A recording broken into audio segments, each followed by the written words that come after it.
అది లింగోద్భవ కాలం. అసలైతే లింగోద్భవ కాలం అది. అది ఒక మెయిన్గా.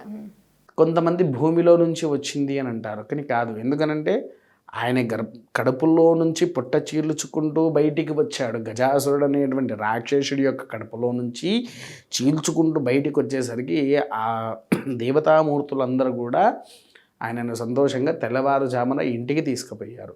ఇంకొంతమంది ఏం చేస్తారంటే ఈ శివరాత్రికి ముందు, శివరాత్రి రోజైన ఉదయం పూట ఆయనకు శివపార్వతుల కళ్యాణం ఆచరిస్తారు. అది మొదలు తప్పు. శివరాత్రి తెల్లారిన తర్వాతనే ఈ శివపార్వతుల కళ్యాణము అనేటువంటిది ఆచరించాలి. ఒకటి. తర్వాత ఇంకో విషయం కూడా ఏంటి అని అంటే ఇందులో అమ్మ, శివరాత్రిలో ఈ పచ్చికోవ అయిపోయిన తర్వాత స్వామివారికి మీరు చూడండి, శ్రీశైలంలో దీని టికెట్ 16,000 ఉంటుంది, త్రయంబకంలో 72,000 ఉంది.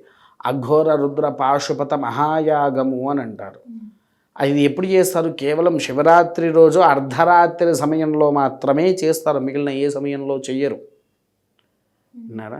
అలా ఆ శివరాత్రి రోజు ఆచరించేటువంటి కొన్ని ప్రత్యేకమైనటువంటివి ఉన్నాయి కాబట్టి వీటిని ఆచరింపచేస్తే శివరాత్రి రోజున ఉపవాస దీక్షలతో ఉండాలి. అది కూడా ఎలా ఉండాలి ఉపవాసం అంటే, ఇవాళ శివరాత్రి తల్లి ఈరోజు ఉదయం నుంచి రేపు రాత్రి చీకటి పడ్డాక చుక్కలను దర్శించుకొని భోజనం చేయాలి అనేటువంటిది శాస్త్రం.